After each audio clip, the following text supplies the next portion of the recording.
폭탄. 피해가기 어려우시죠? 아, 왜 이렇게 하나?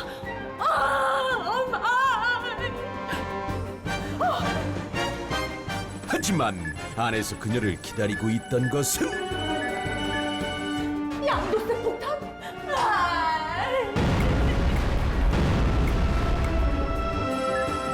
증여세 폭탄, 상속세 폭탄까지 터져버리는데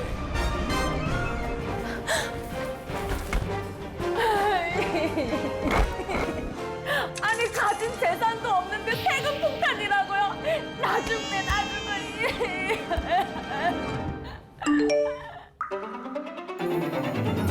에?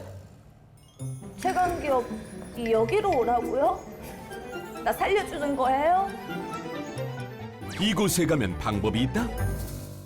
그래서 찾아간 오늘의 최강 기업. 일단 들어가 보는데 안녕하세요. 네. 제가 얼마 전에 세금 폭탄을 두드려 맞았는데 이곳에 가면 해결할 수 있다고 해서 왔는데 여기 제대로 온 게 맞나요? 세금 폭탄 해결할 수 있나요? 맞습니다. 제대로 찾아오셨습니다. 저희 회사는 세무업계의 경쟁력을 갖춘 최고의 전문가 그룹이 모인 세무법인으로 저희가 다 해결해드리도록 하겠습니다. 다행이다. 누구도 피해갈 수 없는 세금.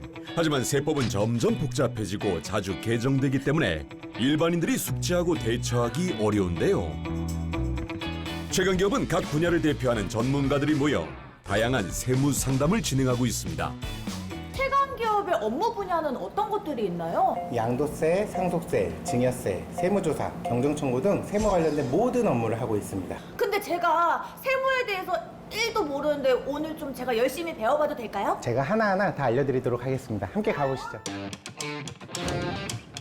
첫 번째로 찾아간 곳은 한 회의실. 한창 세금 관련 토론이 이루어지고 있었는데요. 들어가서 함께 이야기를 나누어 봤습니다. 지금 굉장히 다들 바빠 보이셨는데 혹시 어떤 업무 보고 계셨는지 궁금합니다. 양도세 상담 내용에 대해서 서로 지금 회의를 하고 있습니다. 양도세는 부동산뿐만 아니라 주식, 골프 회원권 등 양도하여 얻은 소득에 대하여 부과하는 세금을 말하는데요. 근데 제가 알기로는 또 양도소득세에 대해서 요즘 핫하게 떠오르는 것들이 있다고 들었어요. 어떤 건가요? 예, 서울 지역의 아파트가 좀 오래된 게 많이 있는데 그러다 보니까 재개발, 재건축 지역이 많거든요. 이 재개발 진짜 되면은 막 떡상 같지만 사실 세금 때문에 고민하시는 분들 굉장히 많을 것 같은데 조합원분들께서 어떤 상담을 주로 많이 하실까요? 재개발, 재건축 입주권 중에서 옛날 집에 대한 그 규모가 커가지고 권리가가 큰 경우에는 입주권을 하나 받는 게 아니고 2개 이상을 받을 수가 있거든요. 1주택 있는 사람이 하나의 입주권을 받으면은 이게 온전히 비과세가 될 수가 있는 부분이 있는데 2개 받으면 비과세가 2개가 돼버리기 때문에 비과세 하나는 되고 하나는 안 되는 경우가 있어요. 세부 상담을 해가 보면은 양쪽을 다 비과세 받을 수 있는 길도 있고 또 보통은 이제 부모님이 2개를 받으면 하나를 자녀들한테 주고 싶어 하거든요. 증여를 어떤 식으로 이전시키는가 그런 문제가 많이 이슈가 되고 있습니다. 그러면 아무래도 대표적으로 절세가 됐던 사례들, 기억에 남는 사례들이 있을까요? 상담 오신 이후에 파는 날짜만 살짝 조정을 해서 수억 원 절세된 사례가 있어요. 저희가 세법상 가장 혜택이 큰 것 중 하나가 이제 비과세인데 요즘에 부동산 거래상 계약일까지는 주택이었다가 또 잔금 치를 때 상가로 용도 변경하는 경우가 많았어요. 비과세가 어렵다고 판단이 됐는데 올해 또 초에 세법 개정안이 발표되고 매도 계약일만 조금 조정하시면 비과세 가능합니다 라고 안내를 드리고 날짜만 며칠 조정한 걸로 저희가 수억 원 절세한 사례가 있습니다. 그럼 수억 원이라 하면 도대체 하우마치 얼마나 절세가 되었을까요? 한 10억? 10억이나 절세를. 와, 이거는 기억에 남는 사례가 아니라 이거 뭐 기록되어야 되는 사례 아닌가요? 또 이런 데서 이런 꿀팁을 얻어가네요. 네. 이번엔 다른 회의실로 찾아가 몰래 엿보고 있는 들레씨. 이번에는 상속 증여 전문 세무사님들을 만나서 대화 나눠보도록 할게요. 반갑습니다. 네. 근데요, 이 상속과 증여, 이 재산이 좀 많아야지만 해당되는 거 아닌가요? 옛날에는 이제 아파트 한 채만 있어도 아파트가 뭐 2억, 6억 이랬기 때문에 상속세 자체를 납부할 사람이 많이 없었습니다. 이제는 저희가 아파트 한 채가 40억, 80억 하는 이제 이런 물가 상승률이 있다 보니까 아파트 한 채만 있어도 상속세를 낸다. 가파른 부동산 가격 상승으로 이제 대부분의 국민이 상속세를 신경 써야 하는 시대가 됐습니다. 많은 분들이 세금에 대해서 잘 모르시는 분들이 많다 보니까 이 상속과 증여에 어떤 차이가 있는지 잘 모르시는 분들이 있을 것 같아요. 증여 같은 경우는 이제 돌아가시기 전에 생전에 이제 증여하시는 거고, 상속 같은 경우는 돌아가셨을 때 돌아가신 분에 대한 재산에 대해서 물리는 세금이라고 보시면 될 것 같습니다. 자, 그럼 여기서 잠깐 여러분들이 궁금해할 상속과 증여에 대한 질문들을 모아서 OX로 풀어보는 시간! 첫 번째 질문. 상속은 미리 준비할수록 좋다. 자, 준비해 주시고요. 하나, 둘, 셋! 셋! 오! 상속은 미리 준비하시는 것이 좋다라고 보시는 건가요? 네, 맞습니다. 증여하셨을 때 아파트가 예를 들어 10억이라고 한다고 하면 돌아가셨을 때는 그게 벌써 20억이 돼버릴 수도 있어요. 상속이 됐을 때 다시 세금을 내는 게 아니라 증여했을 때 낸 세금으로 끝이기 때문에 보통은 빨리 하시는 게 유리합니다.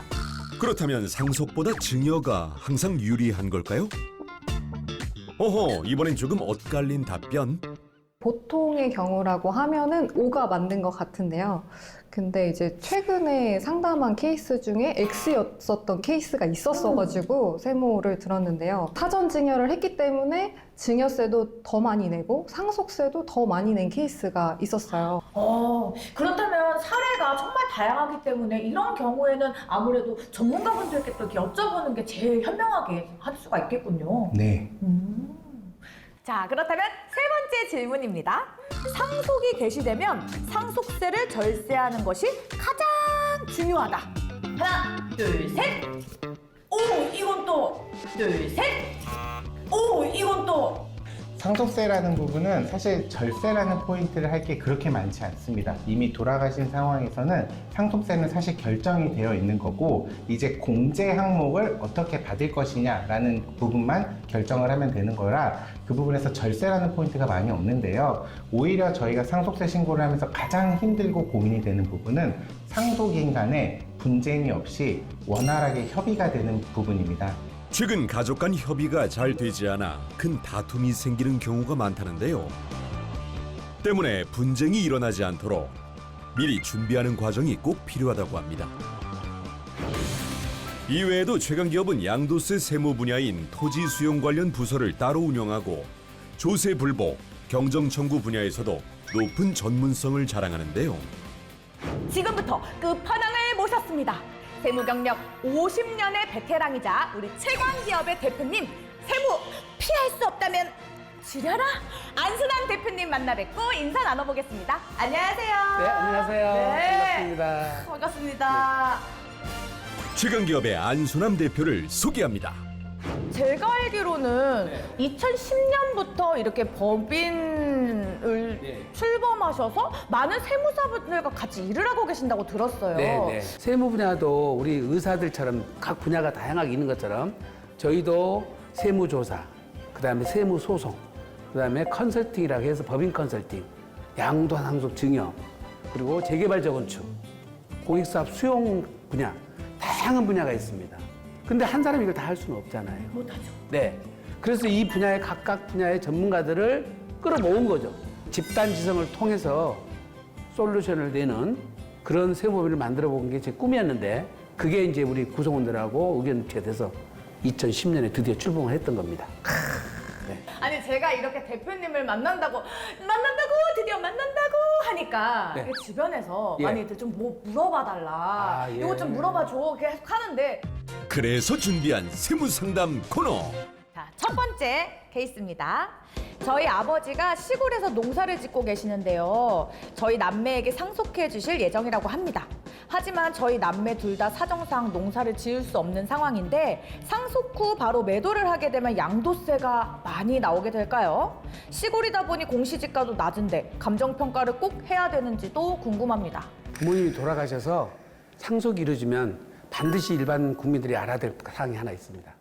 상속세가 미달되더라도 상속세를 반드시 신고를 해야 된다는 사실이에요. 근데 만약에 신고를 안 해놔버리면 기준시가락해서 공시지가로 상속재산가격이 평가돼 버려. 네. 그러면 지금 보통 농지 같으면 10억짜리다. 그러면 한 2, 3억으로 평가가 낮게 되거든요. 근데 정작 팔 때 되면 10억이 팔리니까 매매 차익이 7억, 8억이 나와볼 거 아니에요. 세금폭탄 맞아버린 거죠. 그래서 상속세 신고를 미달되더라도 공제액이 안 되면 10억까지 세금이 없으니까 감정평가를 받아서 취득가를 끌어올려 놓는 거예요. 상속평가액을. 지금 사례의 경우는 다행히 8년 이상 작용한 농지를 상속받았는데 이걸 상속받아서 3년 안에 팔면 양도소득세를 1억까지 감면해줘요. 그 대신 3년 안에 팔았을 때만 감면이 된다는 사실입니다. 두 번째 케이스입니다. 저희 부모님이 상가 건물을 가지고 계시는데요. 이걸 저희 삼형제에게 증여해 주시려고 합니다. 그런데 절세를 위해서는 가족 법인을 활용할 수 있다고 들었는데요. 절세 효과가 얼마나 될지 유의할 점은 없는지 궁금합니다. 우선 가족법인 그러면 이거는 법률 용어가 아니에요. 네. 가족들끼리 주주가 돼서 만든 법인. 통상적으로 자녀들이 주축이 되는 거예요. 그런데 이게 20억 미만짜리 상가들 같은 경우는 가족법인을 하는 것보다 오히려 개인 자녀들한테 주는 것이 더 간편하고 효과적이에요. 근데 만약에 20억이 넘어가고 만약 50억짜리다, 100억짜리다. 요거는 수증자가 많아야 세금이 줄어들거든요. 자녀들이 결혼도 했어. 그럼 배우자도 있겠죠. 네. 며느리 사이도 있고 손자녀도 있어. 그때 가족법인이 필요한 거예요. 규모가 큰 것들은 장점이 더 훨씬 많으니까 가족법인으로 가는 것도 괜찮습니다. 괜찮습니다. 세 번째 케이스입니다. 최근 5도 2촌, 4도 3촌이라는 말이 나올 정도로 주말에 사용할 시골집 매입 열풍이 일어나고 있습니다. 하지만 부동산 세금 때문에 망설이는 분들이 많은데요. 좋은 절세 방안은 없을까요? 양도세, 종합부동산세, 취득세 한 채 갖고 있는 것은 다 혜택을 주는데 두 채부터는 불이익이 많아져요.